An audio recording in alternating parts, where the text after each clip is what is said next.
Bonjour à toi, cette vidéo est pour toi, entre autres, et peut-être d'autres personnes. Donc tu m'avais parlé de ton appréhension par rapport au stress. Donc mon objectif, alors, est de te donner des éléments qui vont peut-être te convenir. D'abord, tu dois déterminer le stress pour pouvoir l'amoindrir.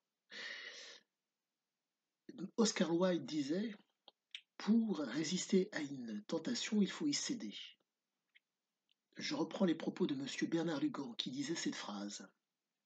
Pour pouvoir contrôler la nature, il faut lui céder aussi.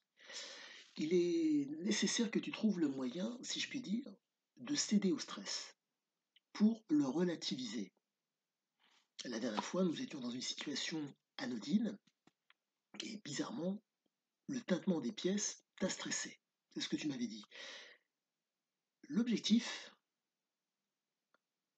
est de relativiser la chose. Fais-le par toi-même s'il faut, fais teinter ces fameuses pièces de façon à casser ce stress, casser cette adhérence au stress. Nous sommes des êtres de conditions d'adhérence et de validation.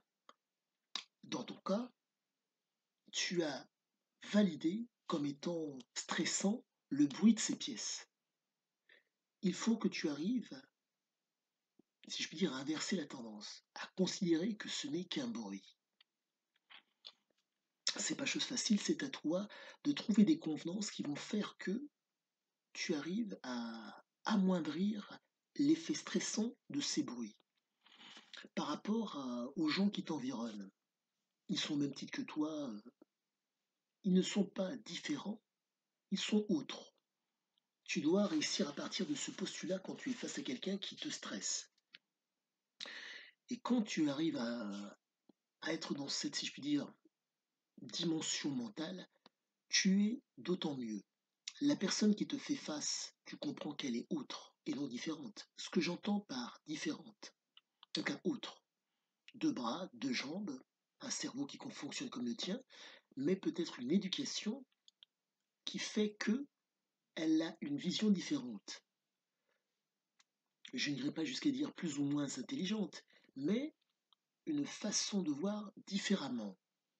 Et il faut que tu arrives à te conditionner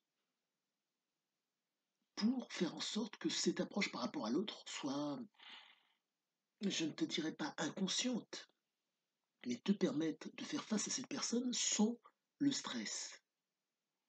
Comme tu peux le constater, je ne suis pas stressé au contact des gens. Mais il faut que tu comprennes que l'erreur, l'échec, la réalisation ou la réussite, si tu préfères, par rapport à quelque chose ou par rapport à un objectif donné ou une situation donnée ou à une personne, sont plus ou moins normales. Il n'y a pas matière à devoir être stressé. L'erreur est une chose qui est normale. L'échec est une chose qui est normale. La réalisation réussite, si tu préfères, est une chose normale. Et tu dois intégrer, enfin, tu dois trouver des convenances qui te vont. Ça suffira amplement pour commencer à, je pense, faire la différence. Mais toujours étape par étape. Ne cherche pas quelque chose de global à changer. Prends une toute petite chose, aussi infime soit-elle, aussi dérisoire soit-elle, prends-la. Je dirais que pour que tu puisses réussir, ce n'est pas un tour de force, c'en est peut-être un pour toi, mais pour pouvoir réussir à casser le stress ou cette anxiété que tu as, les étapes, les unes après les autres. Pas plus, pas moins. Juste une chose, même pas, si c'est régulier, une toute petite chose, fais-la de façon régulière, de façon à faire en sorte que ce stress soit moindre. Chose que je peux te conseiller et que nous pratiquons tous aujourd'hui de par les événements du Covid, c'est le fait de te frotter les mains. Tu vas faire ce qu'on appelle, ça a l'air d'équilibrisme, mais c'est aussi, comment dire, ça permet aussi de faire la différence par rapport à ce qu'on appelle la réflexologie palmaire. Chose qui est très très intéressante. Au niveau des os, au niveau des ongles des mains, tu peux te pincer par exemple les ongles. Il se fait que l'information va arriver d'autant plus rapidement au cerveau. Le fait de voir pincer doucement, plus ou moins fort. À toi de varier la pression au niveau de tes ongles. Donc, Et je dis bien compression, donc même pas pression, mais compression, excuse-moi. Car je pince de part et d'autre. Compresse pour que l'information arrive d'autant plus rapidement. Et le fait est que ça peut induire un état de relâche derrière, qui est très intéressant. Moi, c'est ce que je fais, c'est ce que je pratique quasiment tout le temps.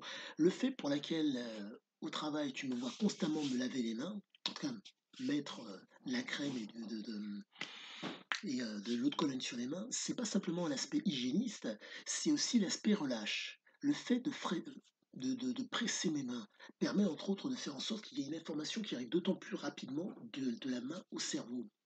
Et ce qui permet d'être d'autant plus vigilant et d'autant plus détendu.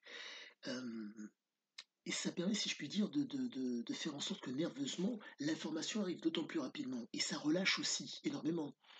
Le, pour que tu puisses visualiser la chose, et tu l'as compris, je veux dire, la caresse est agréable. Entre guillemets, le fait de pincer avec virulence, avec beaucoup de violence, va faire mal, mais va induire derrière des endorphines.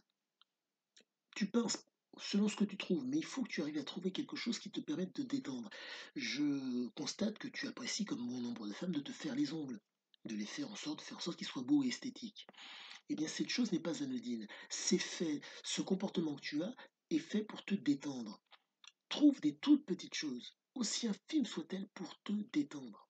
Par rapport à une situation, la personne qui te fait face, euh, jusqu'aux preuves du contraire, n'est pas là pour te faire du mal. Va à son encontre en trouvant quelque chose qui va permettre d'être dans la détente à son contact. Et je pense que le stress sera moindre. Comme je l'ai dit précédemment, le fait de te pincer les ongles peut faire la différence. Mais tu dois, voire même encore plus simple, mais bon, ça reste peut-être d'être un petit peu visible, mais c'est quelque chose qui va faire la différence, se pincer les avant-bras. Le fait est que là, on va travailler au niveau des mains, voire même au niveau des avant-bras, en pinçant, tu vas travailler ce qu'on appelle le système lymphatique. Pour faire simple, pour détoxifier l'organisme de ces toxines, il y a la lymphe, c'est-à-dire un liquide qui circule dans le système lymphatique. La contraction musculaire, qui malheureusement ne, bah, on ne se, si je puis dire, on ne se contracte pas, on n'est pas énormément sous tension de par le travail que nous effectuons, va nous permettre, entre guillemets, de faire évacuer la lymphe quand nous passons l'avant-bras ou la main. Et c'est des toutes petites choses qui, faites de façon régulière, vont te permettre d'être d'autant plus détendu. Le bon geste, la bonne posture, plus la diminution du stress, font que tu vas être bien au quotidien. À toi de trouver des éléments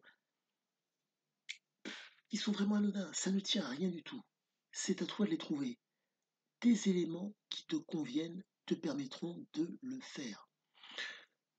Je pense t'avoir donné quelques voies, j'espère qu'elles te serviront et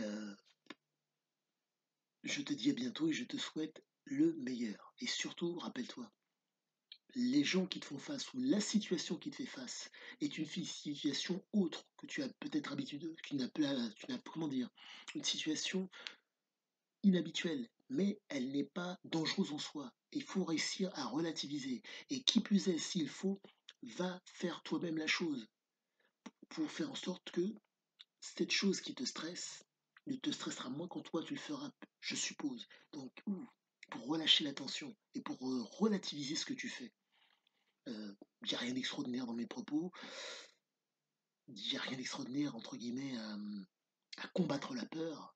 Mais sache que quoi qu'il en soit, tu as les armes pour.